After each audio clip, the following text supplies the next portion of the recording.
Hello friends, welcome back. This is Alam and you are watching Alam English studio. So friend, आज हम बात करने वाले हैं कि मॉडल के रूप में जो कि वुड का आज हम परिभाषा सीखेंगे, इसका यूजेस सीखेंगे और इसको किस तरह से हम बनाएंगे उसका पूरा डेफिनेशन आपको बताएंगे। ठीक है, जैसे कि हमने बहुत से ऐसे मॉडल पढ़ चुके हैं, वो बहुत ईजी लग रहा था, लेकिन ये वाला जो है ना, ये कभी कभी आपको बहुत कन्फ्यूज कर देता है कि हम वुड हर जगह में सुनाई देता है। जैसे कि अगर बात करें कि रेपिटेशन ऑफ पास्ट में बात करें तो वहाँ पर भी आपका वुड सुनाई देगा। उसी तरह से अगर पास्ट ऑफ विल के बात करें तो वहाँ पर भी आपको वुड का ही प्रयोग मिलेगा। उसी तरह से अगर रिक्वेस्ट या ऑर्डर के बारे में बात करें, रिक्वेस्ट या ऑफर के बारे में बात करें, वहाँ पर भी आपको वुड का सुनाई देगा।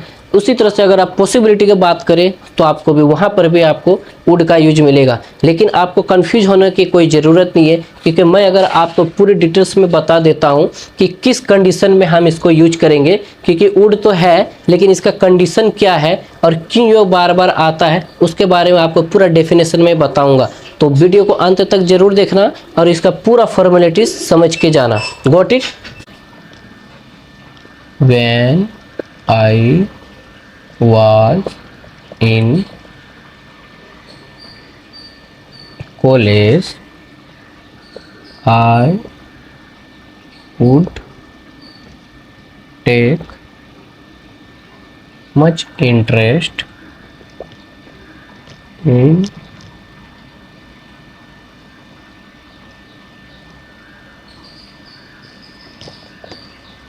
interest in sport. When I was in college, I would take much interest in sport. मतलब जब मैं कॉलेज में था तब मैं खेलों में बहुत रुचि रखता था। Got it? उसी तरह से अगर हम बात करें कि पास्ट ऑफ विल, मतलब अगर कोई काम करेगा, जैसे अब हम फ्यूचर में बात करते हैं कि मैं इंग्लिश सीखूंगा, ठीक है ना, मैं खाना बनाऊंगा, मैं तुमसे बात करूंगा, मैं मोबाइल चलाऊंगा, मैं पढ़ाई करूंगा, मैं कॉलेज जाऊंगा, मैं स्कूल जाऊंगा, तो वो कह रहे हैं वो फ्यूचर के बात करते हो, ठीक है ना। लेकिन इसका अगर पास्ट में अगर बात करें कि कोई काम करेगा, कहा था कि मैं पढ़ाई करूंगा, उसने कहा था मैं पढ़ाई करूंगा, मैंने कहा था मैं कॉलेज जाऊंगा, तो मैंने कहा था कि मैं इंग्लिश सीखूंगा, है ना। तो वो कब कहा था? पास्ट में कहा था, ठीक है ना। तो पास्ट में जब मैंने कहा था कि वो करूंगा, तो उसको अगर मुझे इंग्लिश में बनाना है सेंटेंस, तो किस कंडीशन में और किस सेंटेंस को किस हेल्पिंग वर्ब के साथ हम बनाएंगे, तो मैं आपको दिखा देता हूं। जैसे कि राहुल ने कहा था कि वो तुमसे बात करेगा, है ना, तो वो कब हो गया? उसने पास्ट में कहा था कि वो तुमसे बात करेगा। ये गा गे गी देख के हर जगह विल नहीं लगा देना। विल कब लगता है? कंडीशन के अकॉर्डिंग लगता है। लेकिन यहाँ पर क्या है ना कि वो पास्ट की बात कर रहा है, मतलब राहुल ने कहा था। पहले क्या है ना, राहुल ने कहा था, मतलब वो पास्ट में, फिर कि वो तुमसे बात करेगा। तो अभी इसको हम सेंटेंस बनाएंगे कि राहुल सेड दैट, है ना, ही वुड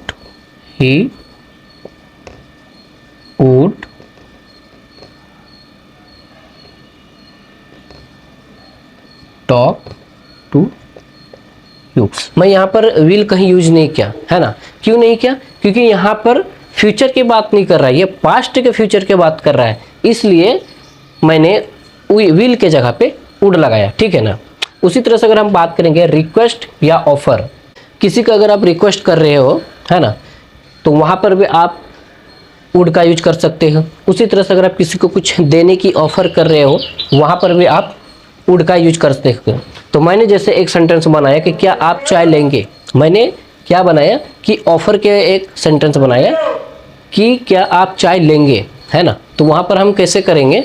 जैसे would you take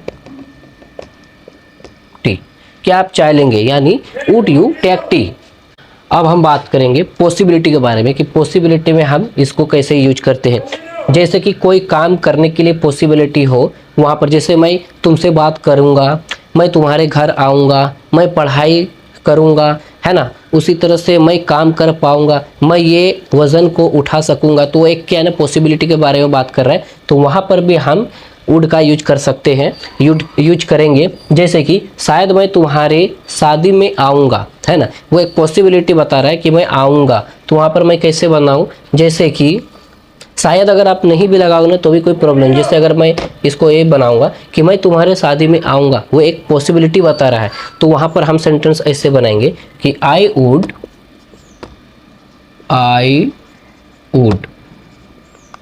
come in your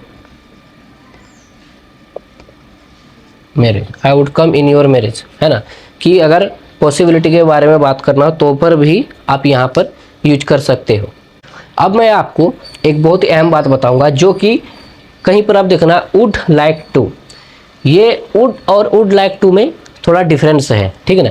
would जो कि है मैंने आपको पूरा समझाया कि कहाँ यूज करना है, बट वुड लाइक टू वो है जो फ्यूचर में चाहत या इच्छा की बात करती हो, तो वहाँ पर वुड लाइक टू का यूज होता है, ठीक है ना।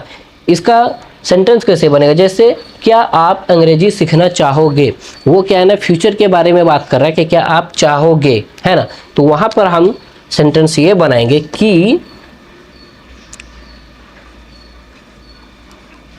Would you like to learn English, क्या आप अंग्रेजी सीखना चाहोगे, would you like to learn English. आप ये बात को भूलना नहीं कि वुड लाइक टू फ्यूचर में चाहत या इच्छा के बारे में बात करो तो वहाँ पर लगाते हैं। तो यहाँ तक आपको लगता है कि आप समझ चुके हैं। इसका जो भी परिभाषा है, जो भी इसका डेफिनेशन है, जो भी इसका प्रैक्टिस सीट और नोट्स है, वो आपको मिल सकता है। वीडियो के नीचे डिस्क्रिप्शन में जाना और वहाँ पर आलम इंग्लिश स्टूडियो फॉलो कर लेना व्हाट्सएप चैनल को, वहाँ पर आपको पूरा डिटेल्स के साथ आपको मिल जाएगा कि किस कंडीशन में हम यूज करेंगे, जो कि आपको वहाँ पर भाव चार्ट मिल जाएगा, वॉकअप चार्ट मिल जाएगा, उसके बाद रीडिंग करने का ऑप्शन मिल जाएगा, है ना। उसके बाद आप जितना भी मैं आप लोग के साथ शेयर करता हूँ उसका भी पूरा डेफिनेशन, पूरा परिभाषा और उसका प्रैक्टिस सीट मिलेगा, नोट्स मिलेगा, जिसमें आपके लिए बहुत हेल्पफुल रहेगा इंग्लिश सीखने के लिए। Got it. तो मैं अब आपको दूसरा टॉपिक के बारे में बताऊं, जो कि अब हम बात करेंगे मे हैव और माइट हैव।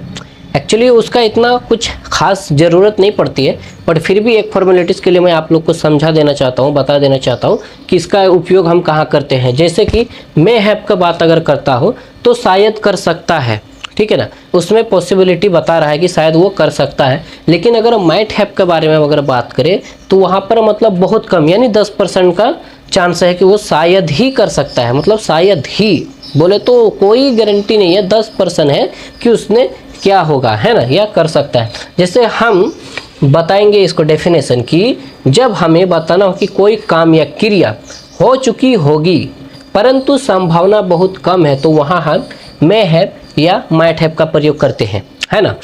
तो अगर हम बात करें इसका डेफिनेशन तो मैं आपको बताऊंगा इसका एग्जांपल के साथ कि मुझे लगता है वो स्कूल गया होगा, मुझे लगता है कि गया होगा, इसमें कंफर्म नहीं, एकदम ना के बराबर कि शायद ही वो गया होगा। तो हम बात करेंगे I think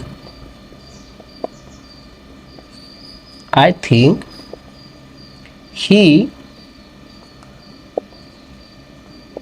might have gone to school। जब बात अगर बहुत कम संभावना की हो तो वहाँ पर आप might have का यूज करना, ठीक है ना। उसी तरह से अगर हम बात करें कि वह पत्र लिख चुका होगा, मतलब ये एक पॉसिबिलिटी जैसा लग रहा है कि वो पत्र लिख चुका होगा, है ना, तो वहाँ हम क्या बनाएंगे कि ही। हाँ, और एक बात क्लियर कर देता हूँ, जैसे कि मैंने बताया था कि may have, might have, could have, should have, हाँ ये सब जितना भी वुड हैव, जितना भी इसका आता है लास्ट में हैव का ध्यान देना। तो वहाँ पर क्या ना वर्ब का थर्ड फॉर्म आता है, क्या आता है, वर्ब का थर्ड फॉर्म, याद रखना।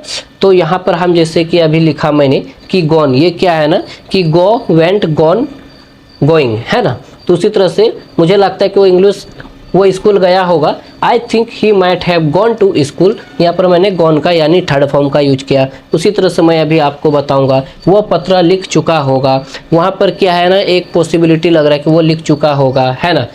तो यहाँ बनाएंगे he may have return a letter, है ना। इसमें भी मैंने आपको थर्ड फॉर्म लगा के दिखाया कि he may have return a letter.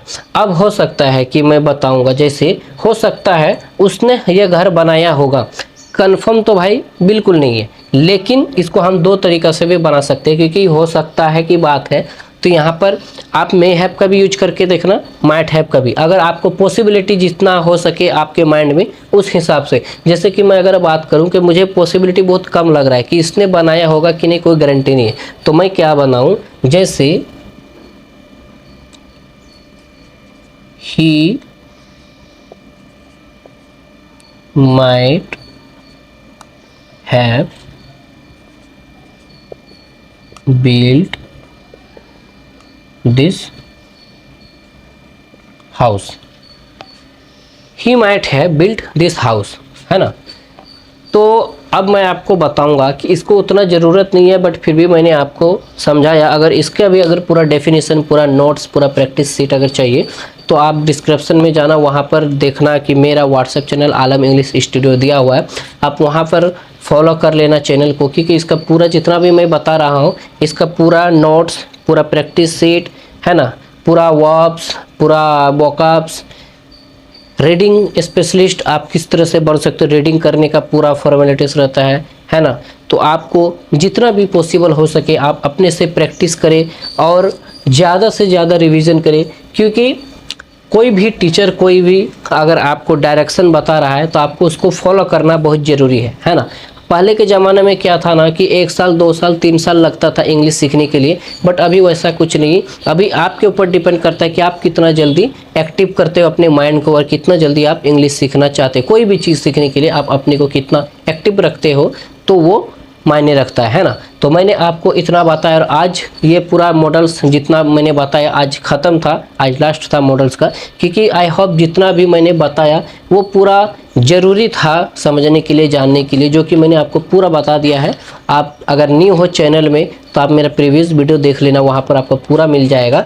आज का जो था ये यहाँ तक ख़त्म था। अब हम स्टार्ट करने वाले हैं टेंस के बारे में, कि टेंस हम कहाँ यूज करते हैं, किस कंडीशन में यूज करते हैं, टेंस कैसे बनाया जाता है, वो भी बहुत इंटरेस्ट ये है टॉपिक है। तो हम वहाँ उसको भी कल से हम करने वाले हैं। तो आज का ये वीडियो अगर आपको अच्छी लगी तो प्लीज़ लाइक कर देना, और चैनल में अगर आप नए हो तो चैनल को सब्सक्राइब कर लेना, बेल आइकन को ऑन कर लेना, क्योंकि जो भी मैं वीडियो बनाऊंगा आपके नोटिफिकेशन आता रहे। और उसी तरह से अगर आपके कोई भी फ्रेंड हो, कोई भी अगर रिलेटिव्स हो जो इंग्लिश सीखना चाहते हो, तो उसको आप चैनल को शेयर कर देना और उसके साथ भी आप सपोर्ट करना। Thank you.